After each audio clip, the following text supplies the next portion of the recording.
Hey, Doc, you're muted. You can unmute.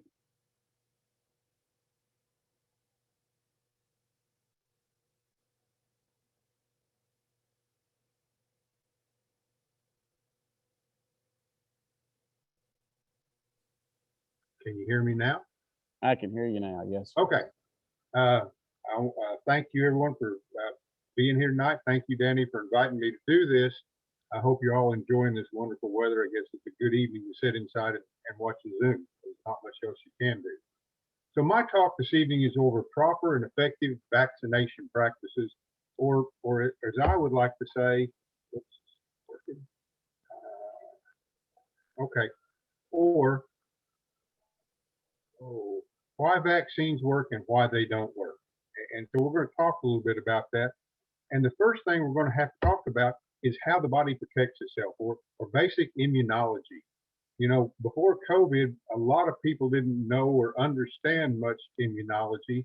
And now that we're looking at vaccines and a pandemic, I think people are a lot more in tune with immunology than what they probably were a year ago at this time. Anyway, the body prevents infections in about three different ways. And the first is a physical barrier. Your skin, your mucous membranes line your digestive tract, your respiratory tract. And really, these are amazing that they prevent as many things causing problems as they do. Uh, it's a wonderful system. It's just a physical barrier that prevents. It's really more complicated than what it sounds. But if we look at it, I think of it as a fence. You know, here's a fence at the bottom, and that's probably going to keep everything out of that guy's house. You're not going to have much go. Oh, something might go over it, but you're not going to go through it.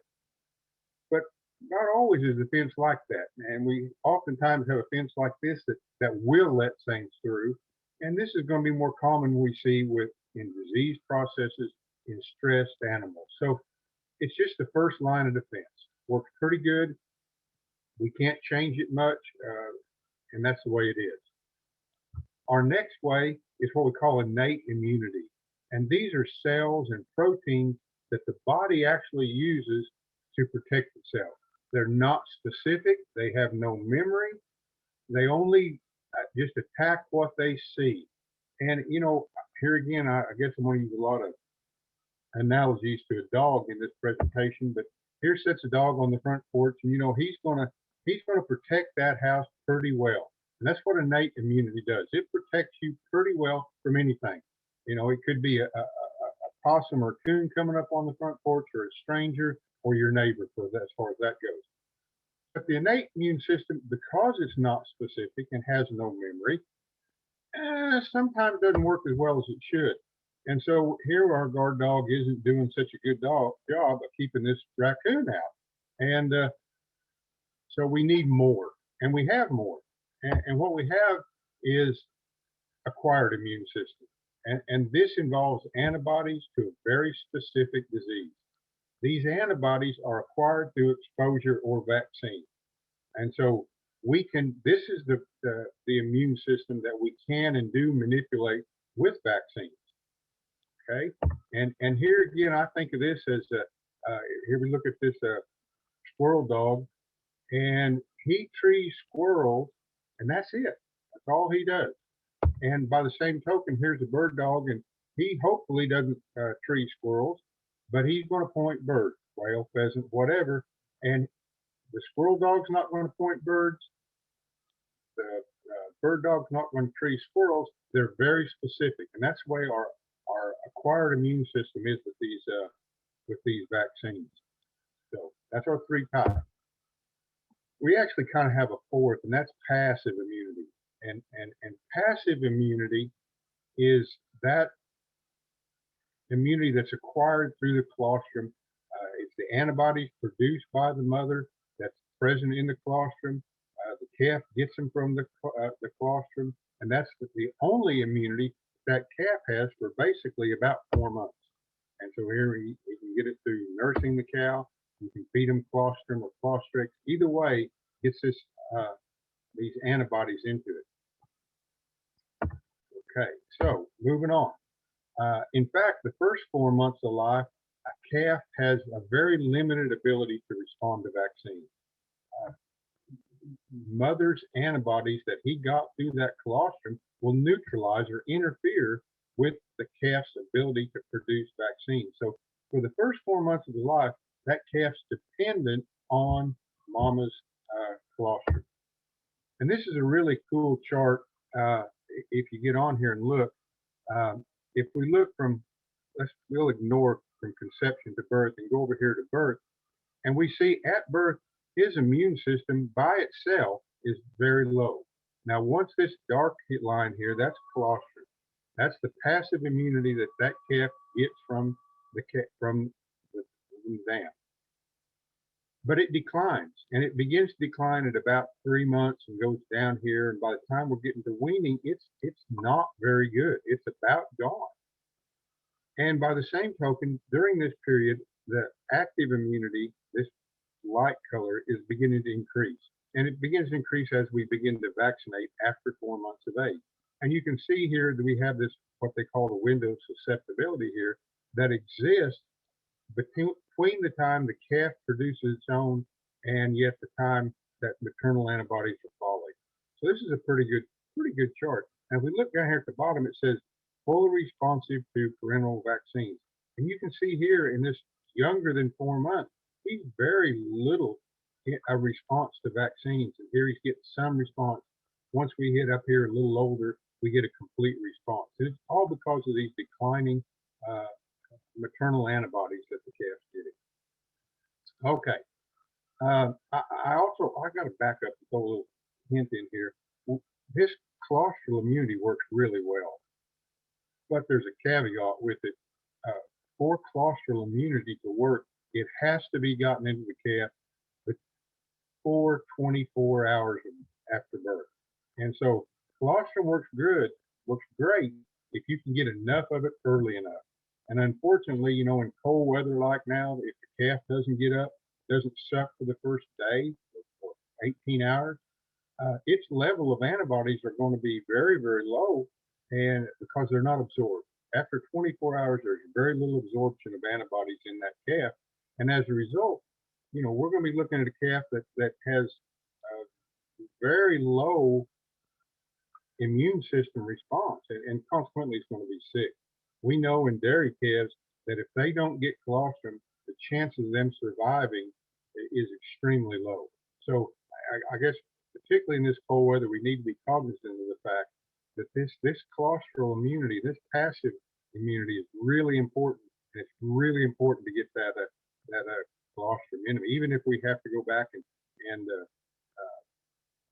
give them a bottle at birth. All right, moving on.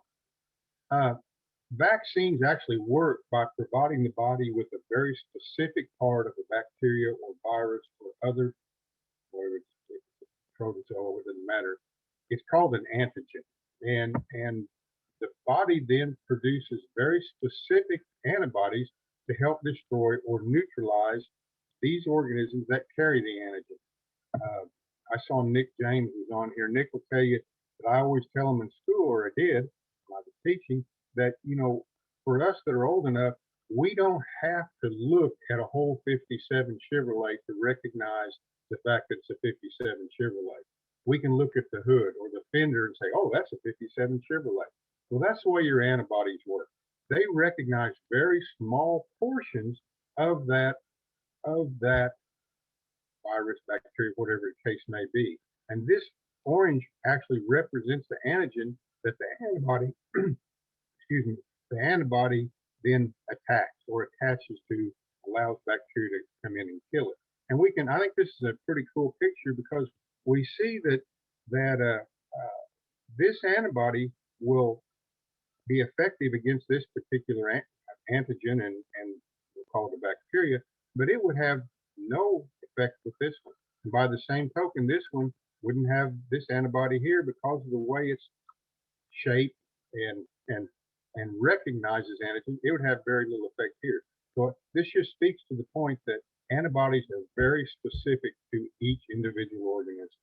You know, that's just the way it is. Okay. How they work? Well, in most cases, repeated doses of the vaccine are required to produce protective immunity. There are exceptions, but as a general rule, uh, you have to have repeated doses. Immunity for many diseases lasts only 6 to 12 months, sometimes less, sometimes more, but not a long time. Now, certainly there are some diseases such as tetanus that may last 5 to 10 years, but for most of our, especially viral diseases, it's fairly short immune system. And we get back to COVID again, that hot topic. And at this time, nobody really knows how long the COVID vaccines are going to be effective. Will it be 6 months? Will it be 12 months? We really don't know at this time. I don't know. And I hear when you've been using my dog analogies. This little puppy, we can train him, and if we assume he's somewhat like an antibody, he's going to learn to retrieve or point or whatever the case may be. But if we don't reinforce that and take him out, and reinforcement is repeated doses of vaccine, it's boosters, it's that yearly annual vaccination, then we're going to lose all those antibodies. Just like this puppy, he may be great today, but if we put him in a pen and don't mess with him for 2 years, he's not going to be a very good dog. So that's what we have to do. Typically, a booster is given to produce a better response. It's usually 2 to 4 weeks apart. Let's see, the new COVID vaccines are 3 to 4 weeks apart. So we can see with our initial dose of vaccine, we get a fairly high response, and then it begins to fall. We give a booster here, our second vaccine, and we see a much higher response. And if we were to carry this out, it would actually even last longer too. So that's why boosting is very important, and it's something you really need to do, and it's something, to be quite honest, often neglected. For us today, we have two different types of vaccines. We have modified live and we have killed vaccines. Obviously, the new mRNA vaccines are completely different. To my knowledge, we don't have any of those in veterinary medicine yet, or for cattle producers. Probably we will have in the next few years, if they're as effective as what everyone believes they are. Modified vaccines, just like all others, have advantages and disadvantages. They tend to be somewhat cheaper, although that may vary. They do provide a higher level of antibody response or more immunity. They're, quote, stronger, and so they do produce a better response. Some actually may not require boosters, that's the exception, but occasionally they don't. And we tend to have less injection site reactions. You have to understand that most of the time, the injection site reactions are due to the adjuvant, or what's the carrier for the vaccine. Because these are live and replicate inside the animal, they don't need as many adjuvants. Consequently, we have less injection site reactions. Disadvantages: because they do replicate inside the animal, they're, quote, harder on the animal. It's not uncommon when we use modified live vaccines to see a decrease in milk production, an increase in body temperature. We may see a calf go off feed for a few days. So yeah, we're getting a better response, but we're also having somewhat of a negative effect that it is a little harder on the animal. The potential to mutate back to a virulent form probably exists, but that's really, in my opinion, not very common, if ever. And while it has the potential, that rarely, if ever, happens. Big disadvantage, at least in most folks' mind, is they must be mixed and used rapidly. So you can't reuse them once you open that bottle. Once you mix it, you've got a very short window to use that vaccine, or it's no good. So if you buy 10 doses and use 5, you got to throw 5 away. And that does increase the cost, even though they may initially be cheaper. Some may not be given to pregnant animals because they can have cause abortions. It's not terribly common, but it can be, particularly some of your modified live for IVR and DVD do cause abortion in pregnant animals. And they do have a negative effect on breeding. Current recommendations are that you don't give modified live somewhere 28 to 45 days prior to breeding. Apparently the virus, as it replicates in the body, has a negative impact on ovulation. We don't get ovulation, and we don't get a pregnancy. So they have some disadvantages. A little better immunity, but they have some problems to go with it. The killed vaccine, they're safe to use. Can be given to pregnant, open, close to breeding. It really doesn't make any difference. They're safe because they're killed. You can reuse them once the bottle's open somewhat. They tend to be easier to use. You don't have to mix anything together. You draw it up and give the shot. Disadvantage, they tend to be a little more expensive. They all require a booster. There are more injection site reactions, and we do have a slightly lower immune response. Because they're killed and not replicating, they do give a slightly lower immune response. So those are our two vaccines we're going to be talking about. They also have a slightly slower onset of immune response. It takes a little longer. So now, why do vaccines not work? Well, first, and I think we've been beat to death with this with COVID, comparing the different COVID vaccines. None of them are 100% effective. Almost no vaccine is 100% effective. It says think of flu COVID vaccine. COVID's the same way. What, 179 and one's 93 and whatever the case may be, but none of them are 100% effective. Vaccines also can't protect animals from bad management practice. And I think this is something we have to get in our head that they can't cover the bad things that sometimes happen to cattle. Things like parasitism. I wrote starvation. I really should have wrote malnutrition instead because, you know, very few of us starve our calves to death or cows to death, but sometimes malnutrition is simply not enough protein, too much protein, lack of certain minerals. All those things can have a detrimental effect. Deficiencies in copper and selenium, I think, have been shown to have a negative impact on the immune system. So we can't do it. Heat and cold stress. You know, right now wouldn't be a great time to go out and vaccinate your cows. They're under stress from the cold. And by the same token, vaccinating in August when it's 105, you're probably wasting your time. So we have to take into account these other things that, you know, that affect the animal, parasitism, things like that. Another reason they don't work is improper vaccination. Calves under 4 months of age often produce no immune response and are thus susceptible to disease. I don't know how many times in my practice life I've been called out to look at a calf that died of blackleg, and he said, "Well, Doc, I vaccinated that calf." Well, when did you do it? Well, 4 months ago. Well, 4 months ago, that calf was 2 months of age. And at 2 months of age, he didn't produce a good immune response to protect him from blackleg. And so, you know, knowing the timing of when to give them is very important. And not just that case. Certain vaccines like Calf Guard or Scour Guard, rotocoronavirus and E. coli for given to the cow to protect the calf, they work great if you'll give them 2 to 3 months prior to calving and boost her. If you give it when she's open or when the calf's 3 months along or she's in 3 months of gestation, it's not going to protect the calf. So knowing when to give them makes a big difference. If you don't boost her, boy, you're going to greatly reduce the immune response that the animal has. So if I'm vaccinating that little calf right there, I can still see dead calves with blackleg. So you know, it doesn't hurt to vaccinate him, but you didn't protect him either. So you have to come back to the source on that stage. Cattle which are incubating disease cannot or will not respond, and in some cases the vaccine may make it worse. And I stuck this one up here because it's a modified live. I'm not promoting or condemning any vaccine company. They just Boehringer Ingelheim just got chose for this slide. You know, the calf that's really sick, probably you're wasting your time vaccinating.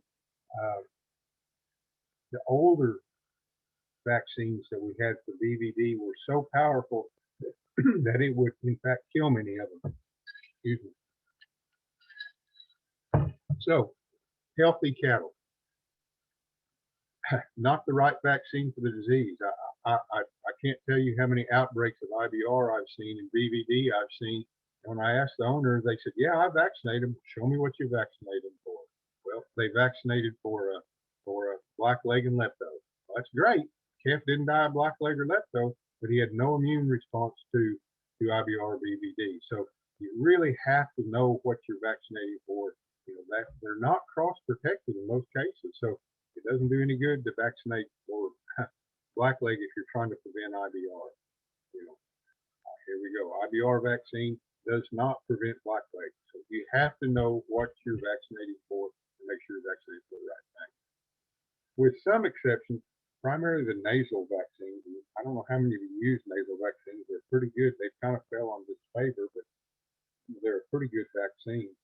Almost all other vaccines take somewhere between 7 to 14 days before they provide effective level of protection.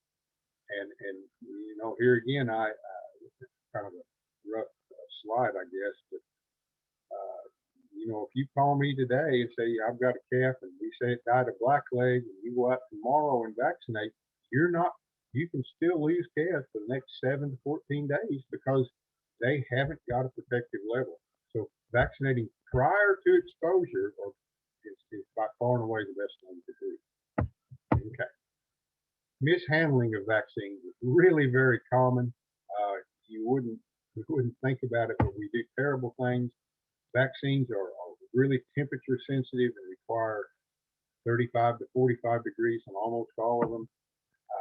Freezing is worse than warm for short periods of time. Both are bad, but freezing is even worse. This one just shows you a little diagram or a little picture of the vaccine that's never been frozen on the left and that's been frozen on the right. And when you thaw it out, then it precipitates. And so you're not really vaccinating for anything. Hot's just almost as bad as frozen, but both are bad.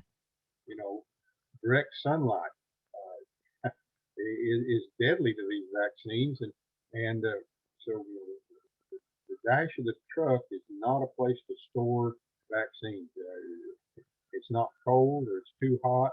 Uh, it just doesn't work very well, and I'm sure all of you have seen a pickup with a bottle of vaccine laying on the dash, and it just doesn't work. So you know you can give it, it won't work. These things are pretty cool. I didn't use them when I was in practice, and I wished I would have. This is a really good idea, particularly if you're in the summertime or when it's a little warmer, and you know they keep the vaccine out of the sun and out of in the proper temperature. And you know we like to think we move our cattle through pretty quickly, but there's always some reason somebody gets out or gets down in the chute or whatever the case slows us down, and that vaccine can sit in that syringe for too long a period of time. So that's a big issue. Okay. And what's the most expensive vaccine? It's one that doesn't work. And that's true. And so out of date vaccines, boy, it's really easy to get expired vaccines. And I learned a valuable lesson when I was at Arkansas Tech. I'll tell a short story. I hope I might get that time. We had some hormones that were donated to the school, and that we asked for a little, and they gave us a lot. And before long, they went out of date. These were vaccines that were stored in the refrigerator, or not vaccines, hormones that were stored in the refrigerator. They had never been exposed to light. They were just a month or two out of date, not too bad. So we used them. We got 0 cows coming in heat. 7 days later, we bought some new hormones and gave them, and everyone came to heat. So believe it or not, those expiration dates really do mean something. I know we probably have a little time over that, but man, don't use expired vaccines. They don't work. When you reconstitute live vaccines, never mix up more than you can use in 2 hours. Less is better. 50 dose bottles are for feedlots and for really big producers. There's really no good reason to use the 50 dose bottle unless you are going to process 200-300 head. The price difference is not much, if any, as compared to 10 dose bottles. You know, if you mix it up, you have to throw away what you don't use, and really that's a big deal. that doesn't apply to killed vaccines. I will say this, you know, if I'm going to reuse a kill vaccine, that's fine, but I want to use a 10-dose bottle. I don't want to go with a 50-dose bottle and draw it out 10 cc or 10 calves at a time for 5 weeks. If you want to do it, use the smaller bottles. They don't cost any more. It's you don't save anything by buying the big bottles. I think back to a producer I had. I went to his farm and he had IBR on his cow, and we looked at the cows and I told him what it was. He said, "Well, I vaccinated them." He said, "Every time they freshen, I vaccinated them." A drug salesman came by and sold me some of this new vaccine. It's supposed to be really good stuff, and it was. But he bought a 50-dose bottle. Well, now dairy cattle, he was vaccinating them every week, the cows that freshen. So he might have 3 this week, 3 next week, and 3 the week after. Well, the first 3 got a really good dose of vaccine, but after that, he wasted it. And he had to throw away a very expensive bottle of vaccine, and he also didn't produce any immunity. So don't go 50 doses. There's very little difference in price. It's just better to use 10 doses. Okay. Another reason vaccines don't work, and we're all kind of guilty of this, that too many vaccines or antigens are given at the same time, and it overwhelms the immune system. So we can kind of help prevent that. You know, we think about it. You go out to a calf and you give him a black leg, an 8-way black leg. You give him IBR, BVD, BRST, PI3. You might give him pink eye, lepto, vibrio, and maybe Haemophilus or Pastorella. That's a lot of different antigens for the body to process. And if you can break these up, it really works well. And giving vaccines is not target practice. Don't put them in the same spot. If you're given multiple vaccines, put one on one side, one on the other, and always at least a hand width apart. It works a lot better. And if you can spread out your vaccines, it's even better. Okay, some random thoughts. I think it's important to have a vaccination protocol and follow. The Extension Service, Dr. Powell and Dr. Heidi Ward have a flyer, I guess you call it. That's not probably not the right word. That lists vaccine protocols. It's really good to have one. I think everybody needs their own individual one, so that you modify it. Get with your local veterinarian or extension agent to modify it to fit your needs, and then write it down and stick with it. It's too easy to forget. When do I vaccinate? Or did I vaccinate? If you have a protocol and follow it, it'll make vaccinations a lot easier. Always follow the label directions on there. If it's 2 cc's, give 2 cc's. If it's 5, give 5. Know where you're giving it. It's very important. And I believe in this one, and this is one of my philosophies, I guess. When you find a vaccine that works for you, stick with it. If I'm using Joe Blow's vaccine and I don't have any problem, don't switch just because your neighbor down the road says that Tom Jones's vaccine is better. Find one that works for you and stay with it. Okay. All right. Buy your vaccines from a reputable source that ensures the vaccines are properly cared for. You know, you wouldn't think this was a big issue. Back when I first got out of vet school, I was working for a Greenbrier veterinarian, and Haemophilus was the big thing at that time. And a client called and wanted to vaccinate 200 head the next day, and we wanted to make sure we had Haemophilus for them. Well, the practice didn't have 200 doses on hand, so we called a drug company that was in Little Rock, Jobber House, and they said, "Yeah, we got it. Come down and pick it up this evening." So I drove to Little Rock. It was August, September. It was hot. I remember it was really hot. And we got down to the warehouse, and he said, "Here's the Haemophilus vaccine that's set in the shelf in that building. No refrigeration at all." And he says, "I don't really want that." And he said, "Well, we got some in the refrigerator." I took that in the refrigerator, and I just had to hope that it hadn't been on the shelf the month before. You know, so boy, and I'm going to tell you this: if you buy vaccines from anybody and you get them shipped to you, we're in the Amazon days now that everybody gets something shipped to them. If it comes in and it's not cold, send it back. I do, and you should too. Okay. And like I say, don't buy in bulk. There's really no reason it gets expired. It gets, there's really, buy what vaccine you're going to use. Then you don't have to worry about it being expired or the refrigerator going bad. Dr. Troxel, when he was with Extension, did a real cool research project on taking the temperatures in people's refrigerators where they stored vaccine, and it was eye-opening, the variations in temperatures, and what you thought was really cold wasn't really cold in some cases. Following beef quality assurance guidelines for proper vaccination technique, I think that's just kind of a given. You know, we've got to do a good job of making sure we don't have meat cut off and thrown away because we've injected it. Black leg leaves a terribly ugly mark in the muscle, roughly, hold up my hands, you can see, about that big. That's how one shot of black leg in the round, and you're going to trim out about that much meat out of a pretty good piece of meat. So, you know, using them in the neck, doing what you're supposed to really work. Okay.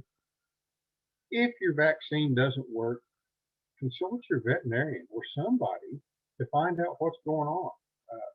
Maybe you're not vaccinating for the right thing. Maybe you've got a disease process or a nutritional process or some other disease process that vaccines aren't right for, or the wrong vaccine.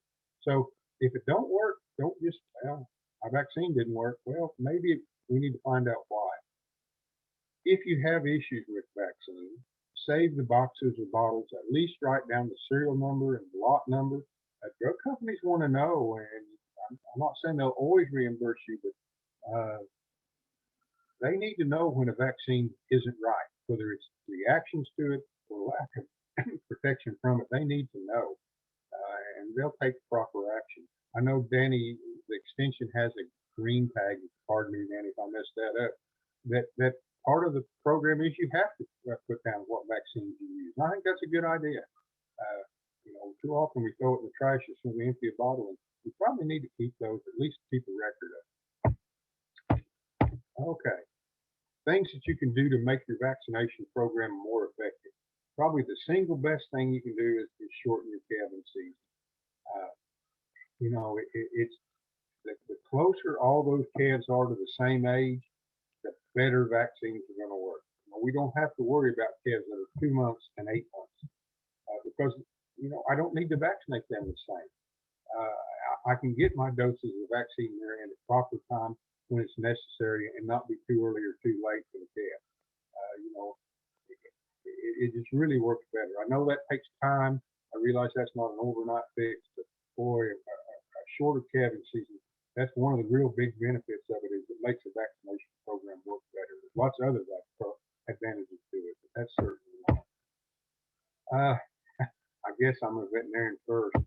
Better working facilities makes it much easier to implement and follow a vaccination program. You know, if you're having to rope and throw those calves to vaccinate them, or you're trying to hold them in that corral on the right, you probably aren't going to have great success with vaccines because you're not going to do it. And you damn sure ain't going to get me to do it. So, you know, I think that really behooves you to have a good set of vaccination facilities. I don't know how long I went, Danny, but I'm done. I got questions. I guess we'll answer them at the end, won't we? That is correct. Yes. So again, if you have questions on for Doc Williams, if you want to put them in the chat, we'll get to those after Dr. Powell. So we'll go ahead and turn it over to Dr. Powell. Thank you, Doc Williams. Appreciate you very much. Thank you. Okay, can you hear me okay? I'm going to try and get my screen to share here.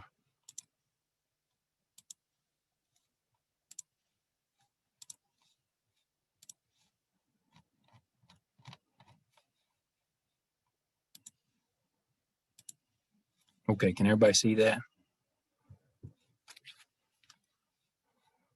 All right, well, I sure appreciate the opportunity to get to visit with you this evening, and I'd like to thank the Planning Committee for inviting me, and I'd like to thank Dr. Williams for giving us a good presentation there, gave a lot of good information for producers to be thinking about. They asked me to talk with you tonight about common cattle diseases. And I teach a class in the spring semester that I have going on right now called Diseases of Livestock. And I spend about a month and a half talking about the common cattle diseases.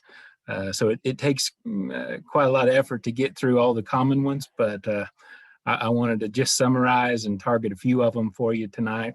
I felt like some important ones might reflect back on some data that we see here from the USDA NOMS data that they came out with in 2017. This was data that was collected in 2015 and talks about what some of the common causes of calf death loss is on cow-calf operations across the United States.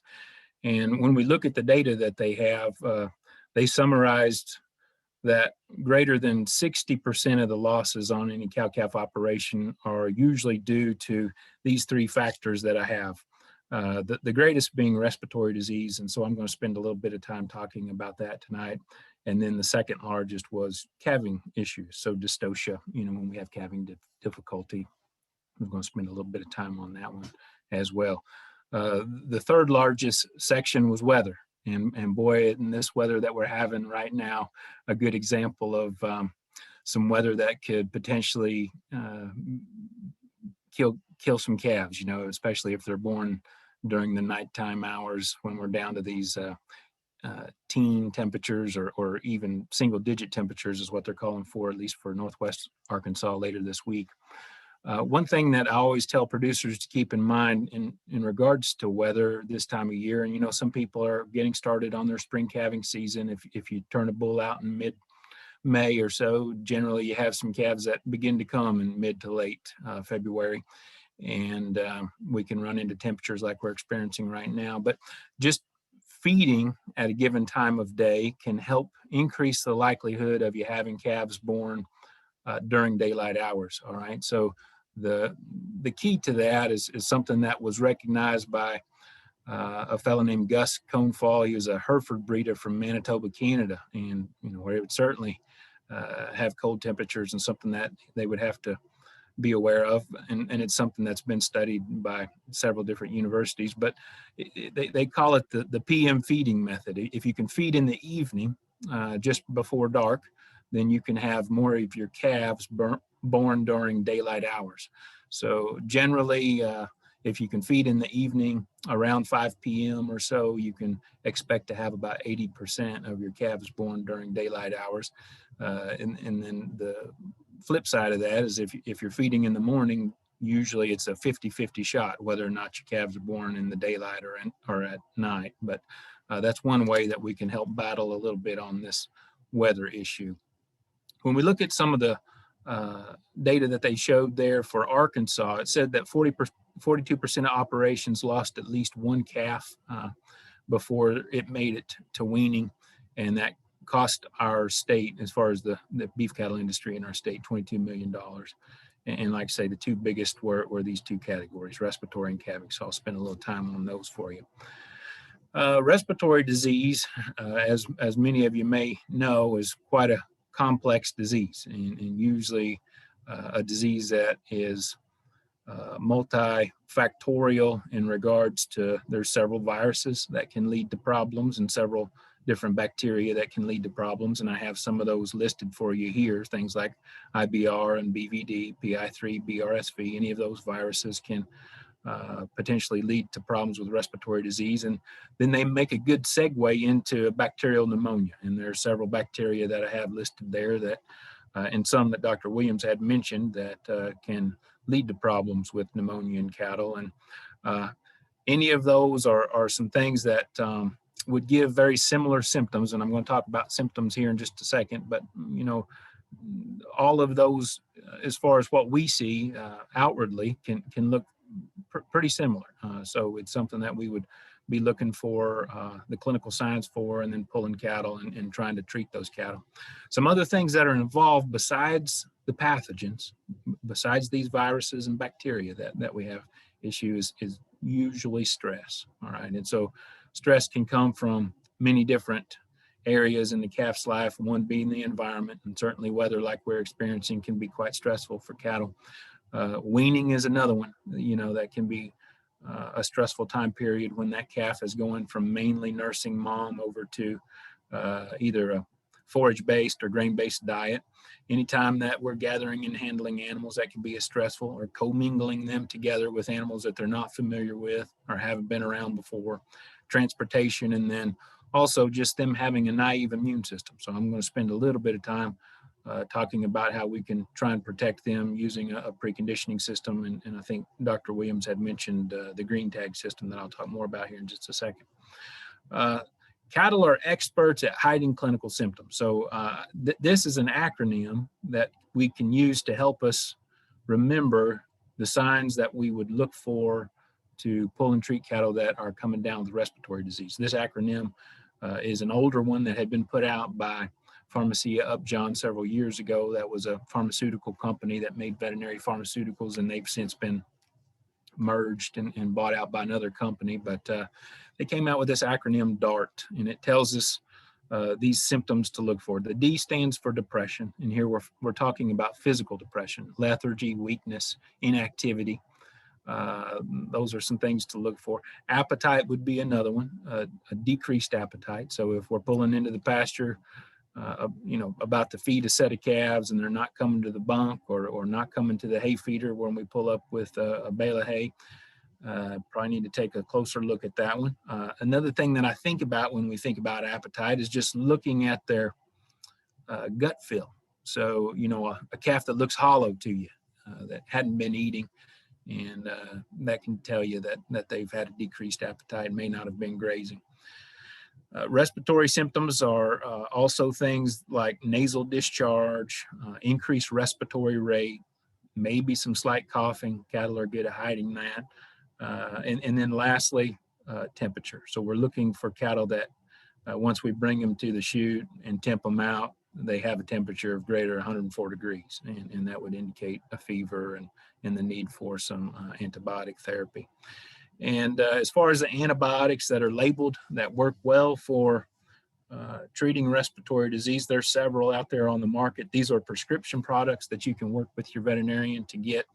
And I've listed what the dosages would be. This would be a good slide that if you have been dealing with any issues with respiratory disease, just to take a quick picture of on the screen, because it gives you some dosage information, also gives you an estimated cost per 100 weight of the calf. So just multiply that by X number of 100 pounds that the calf might weigh.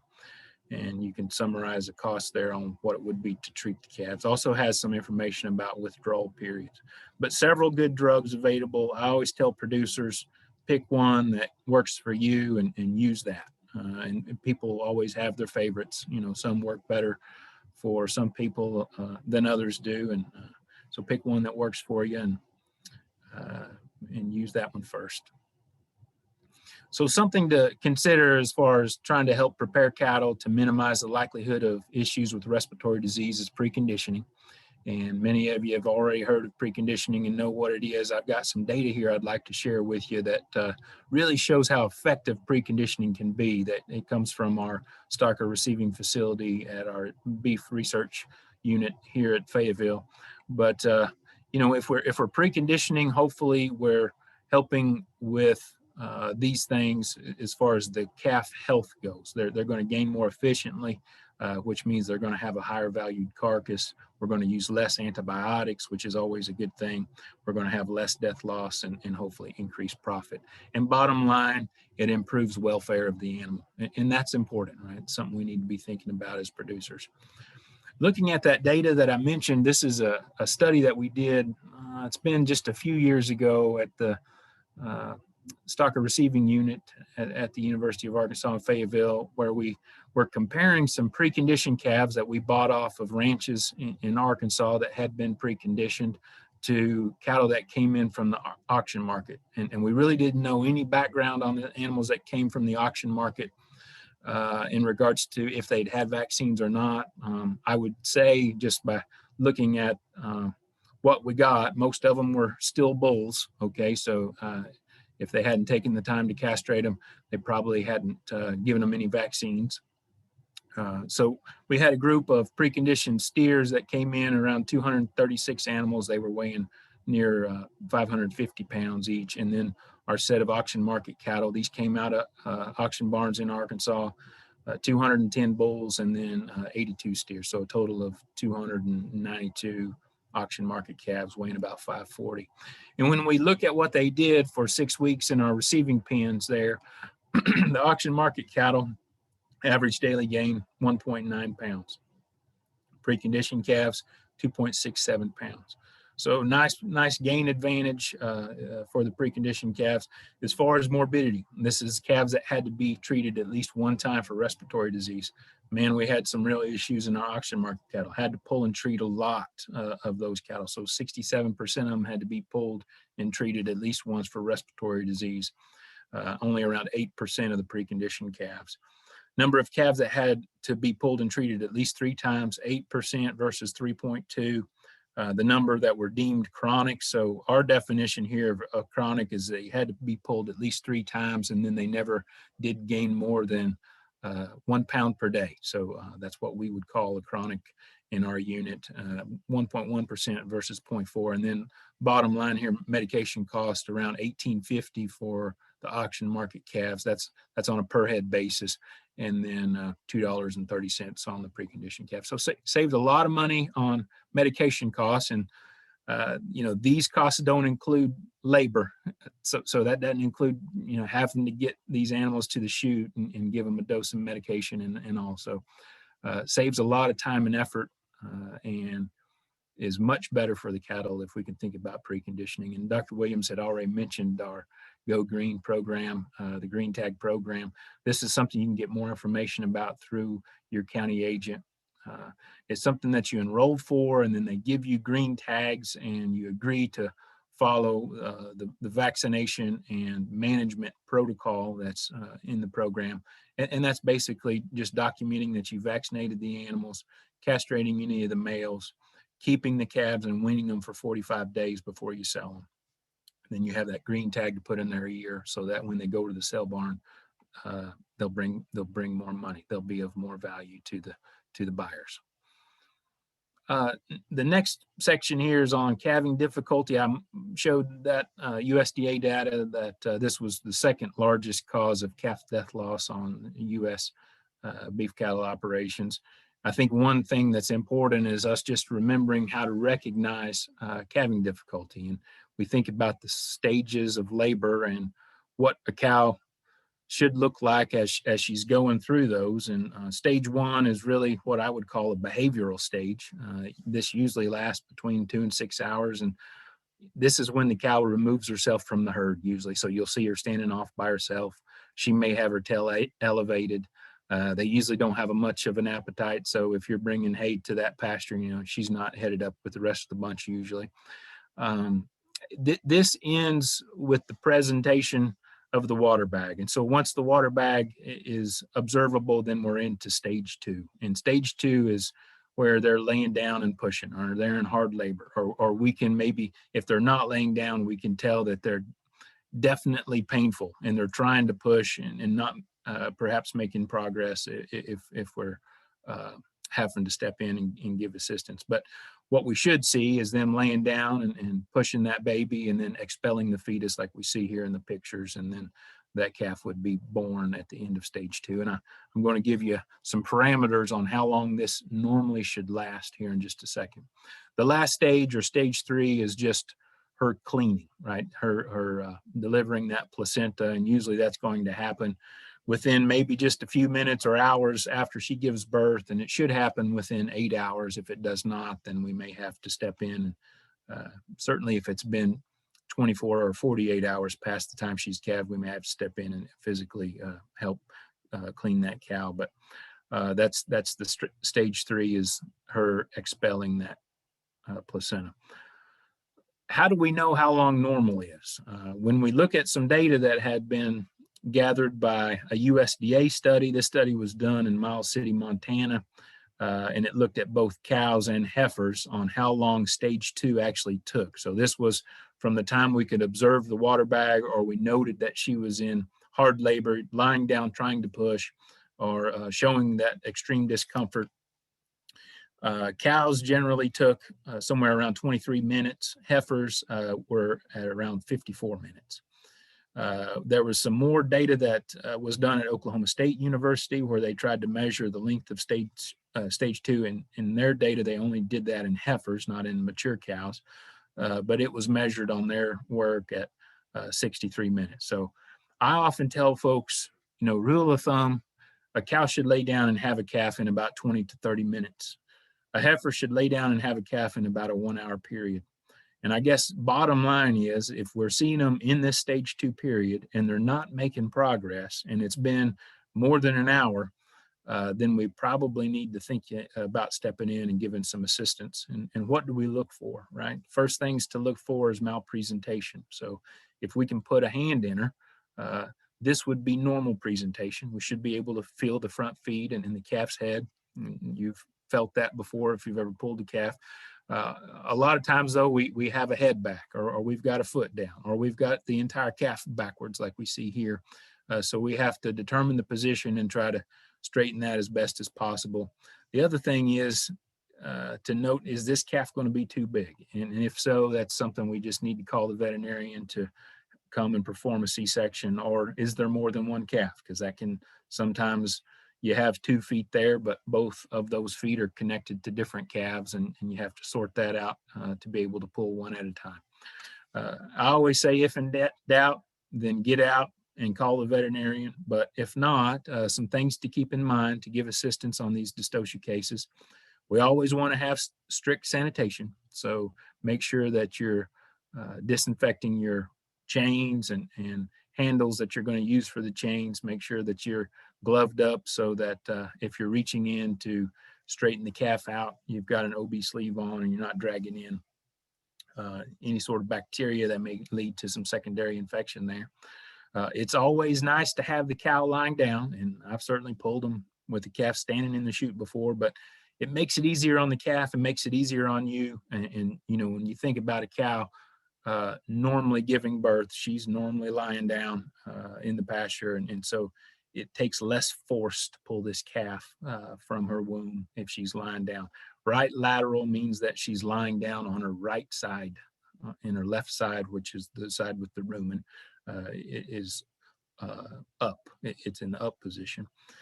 When we get ready to pull the calf, I always try to pull the down shoulder or the left shoulder of the calf first, try and get that through first, and then I begin to try and rotate. So you can see in this picture that down foot, that down leg, we're beginning to try and rotate that upwards and still pulling straight back on the top leg there, which will help spin the calf as it comes through the pelvis of the cow and decrease the likelihood of you having some hip lock issues when you're pulling the calf.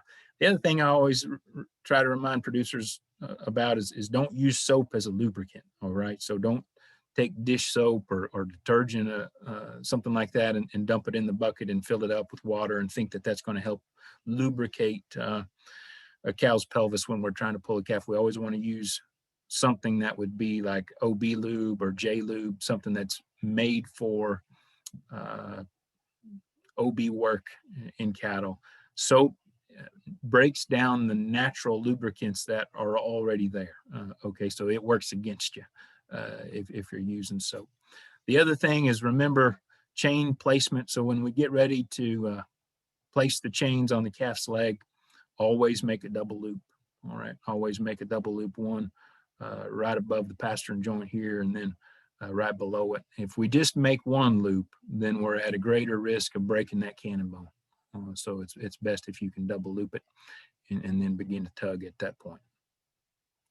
All right, my last few slides here are going to be regarding anaplasmosis. The other two veterinarians in our department at the University of Arkansas did a survey last year that many of our county agents helped with, and that may have occurred on some of the participants that are listening this evening on their farms, because this was a statewide survey. I think they looked at nearly 600 animals across the state, 10 animals per farm on 60 different farms. And I'll talk more about that here in just a second. But I wanted to talk about the disease and then talk about its prevalence as far as what we found in that study. That was done by Dr. Lauren Thomas and Dr. Heidi Ward, the other two veterinarians in the Department of Animal Science at the University of Arkansas. So it's some neat data, and I felt like it would be helpful to show that.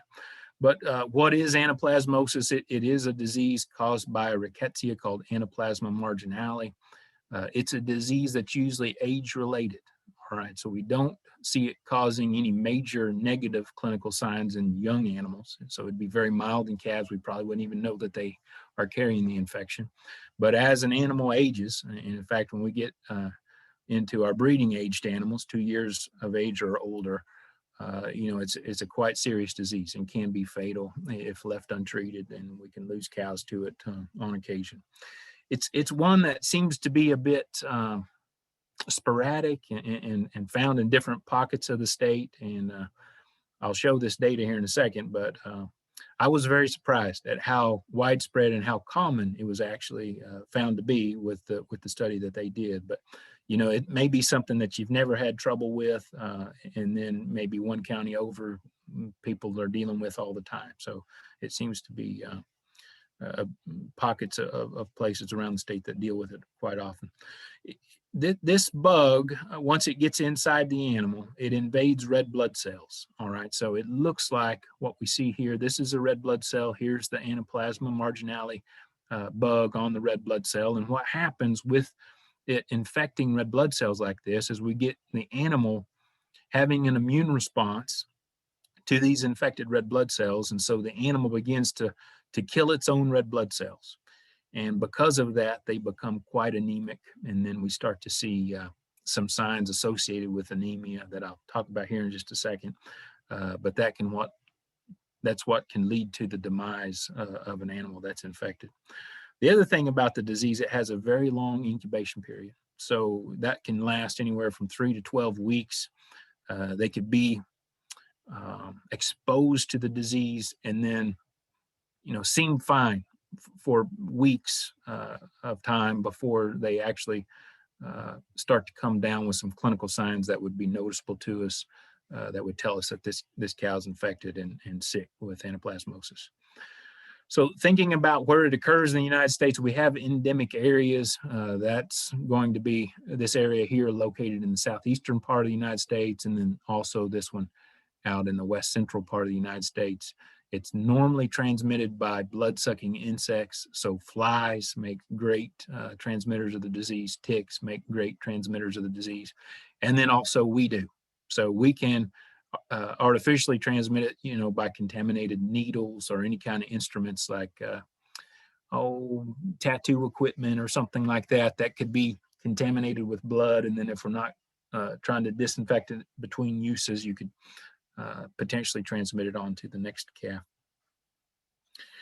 With normal vector transmission, we generally see it at about a 1-to-1 ratio of infected cows to unaffected cows in a given herd. And I'll show you some more information about that in just a second.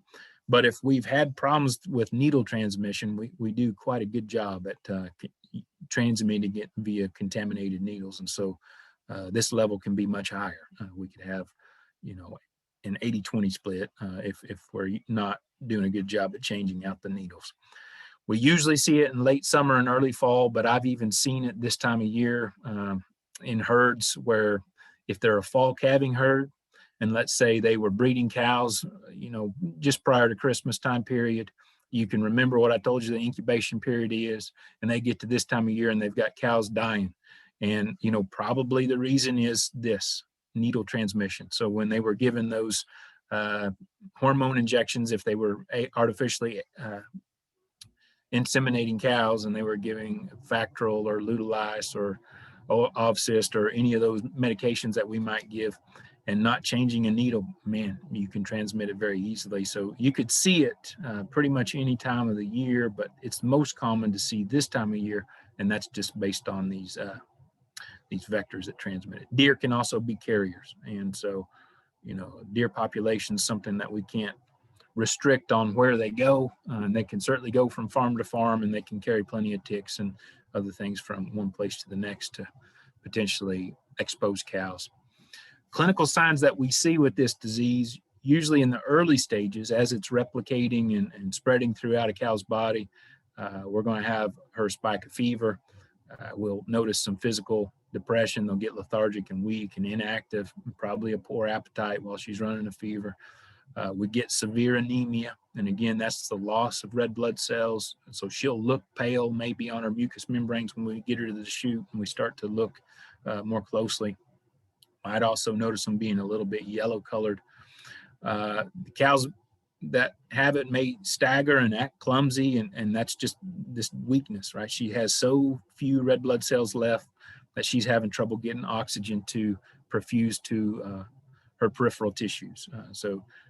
The other thing that I've noticed is sometimes those cows can get a bit aggressive. You know, they'll be laying down oftentimes by themselves away from the rest of the herd because they feel poorly, and you'll go out there to get them up and they've got a little fight to them. And so they'll put you back in the truck sometimes, and then you try to move them to the chute as carefully as you can, because you can surely exert them easily, and sometimes that puts them over the edge in regards to they can't breathe fast enough to keep up with their oxygen need. Pregnant cows can abort, and that's just too little oxygen getting to the fetus into that pregnancy, so she may lose it. And then before a cow dies, obviously her temperature begins to drop at that point. This is some more information about the study that was done last year, and maybe some of the county agents that are participating here this evening helped with this. I know several across the state did, and this data was collected, as I mentioned before, in 6 different regions of the state that are laid out on this map. Every one of these red dots represent a farm that data was collected from, and they collected and all of these farms have different size operations. So I don't know exactly what the average herd size would be on the farms that cooperated, but what we did with the study was collect 10 head per farm. We got a blood sample from 10 animals that were at least 2 years of age or older, and that these were farms that had no known history of using any anaplasmosis vaccine. The total number of animals sampled were 578 cows, and that came from close to 60 farms across the state. The blood samples were then processed, and 2 types of tests were run on the blood samples that came from these 578 beef cows. There was a PCR test that was done, and that was done by Kansas State University. That university collaborated with Dr. Ward and Dr. Thomas on this project. And then there was an ELISA test that was performed, and that was done here in Fayetteville at the Veterinary Diagnostic Lab that's with the University of Arkansas. And so out of the total 578 animals, 335 of them were positive, at least on one of these tests. And so that means that on average, we had nearly 60% of the cows tested positive for the disease. Over 80% of the operations had at least one cow or more test positive. And then there was a range as far as regional prevalence goes.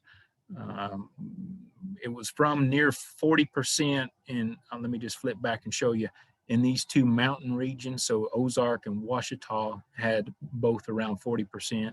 And then that scaled up from there up to near 94%. And the region that had the highest was over here on Crowley's Ridge.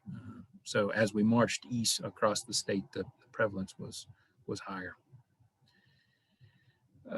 Last couple slides here are on treatment and thinking about how we control this problem in cattle. And really, I wanted to point out a little bit of data here that had been done on just the treatment of this disease, because there's a lot of people that might think, well, the vet told me to give a LA200 shot, so I did, and the cow should be better. But that's really not the case, and I wanted to point that out by the study that was done here. This was done by Dr. Coetzee. He's a veterinarian at Kansas State University. It's been about 15 years ago or so since this was published, but he used 40 steers in his study, and they had experimentally infected those steers with anaplasmosis, and then he chose 4 different treatments, 10 animals per treatment here. Some of those steers he treated with 300 milligram per mil oxytet, and that would be, for example, like Noromycin 300 would be an example of that medication at the beginning of the study. So those calves were only treated once. Then he treated some calves with the same drug, both on day 0 and day 5. So they had 2 treatments of that oxytet. Then he treated some calves with 200 milligram oxytet. This was a drug like LA200 that many of you are familiar with.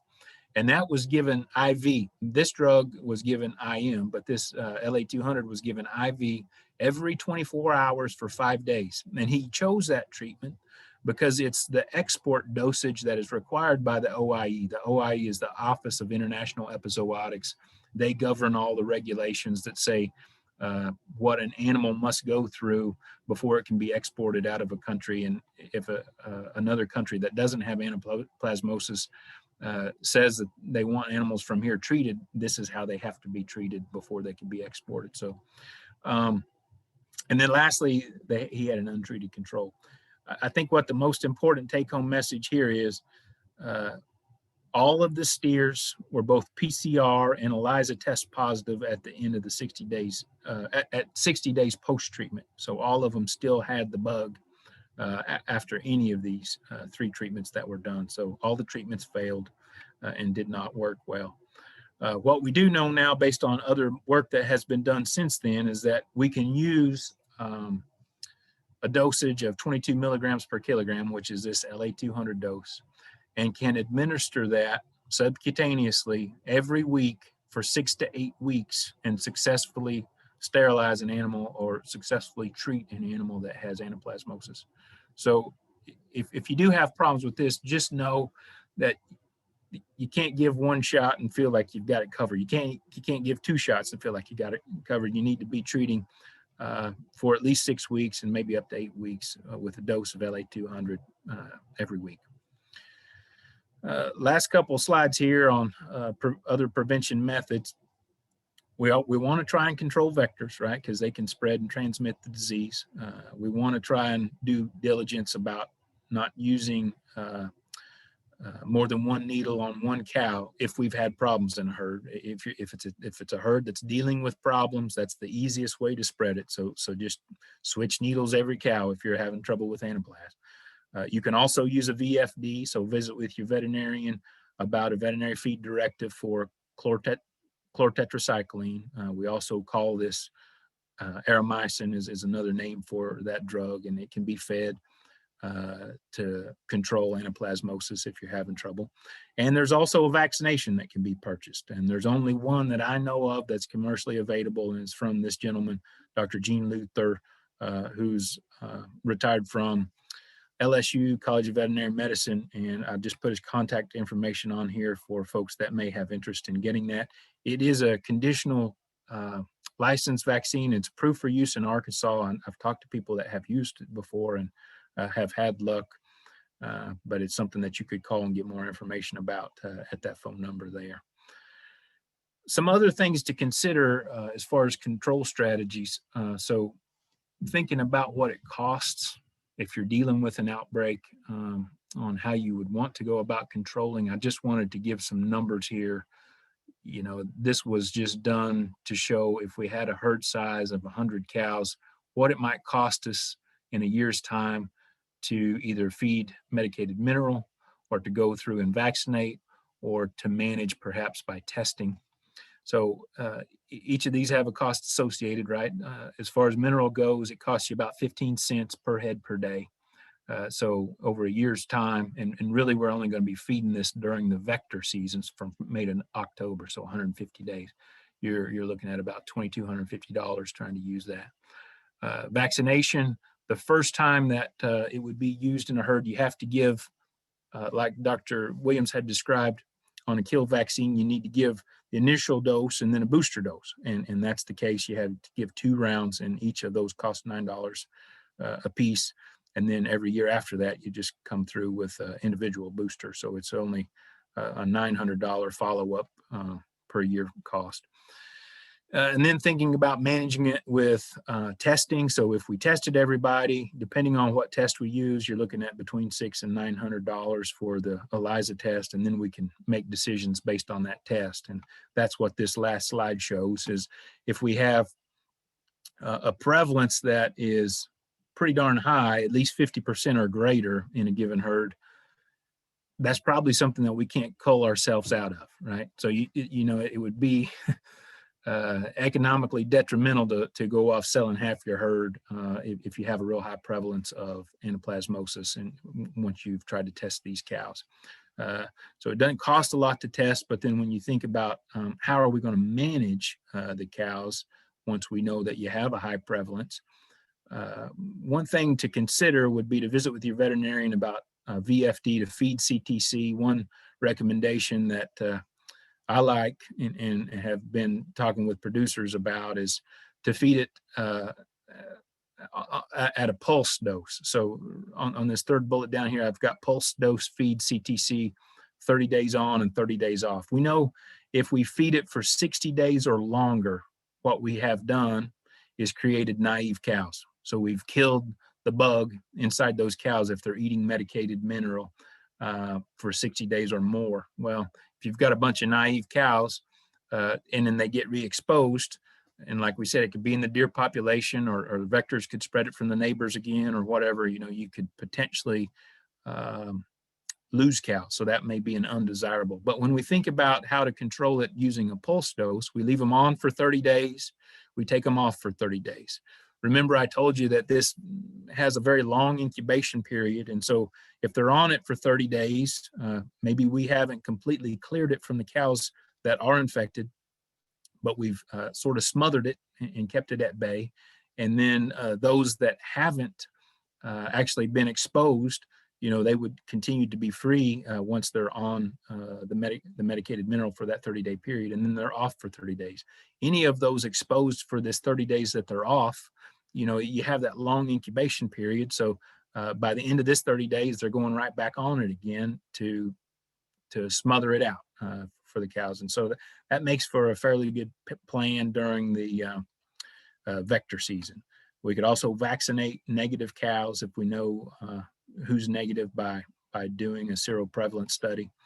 And then we could also sort cows into a negative and positive herd. If you have two different locations already, maybe you've got a rent place, you know, a couple of miles down the road, and you have your own place, you could sort the cows based on if they're positive or negative and keep them in two different herds and manage them separately like that. If we have a very low ratio, so if we did that testing and we found out, well, you know, out of a group of 100 cows, maybe you only have 5 that test positive, then you can think about culling those positive cows.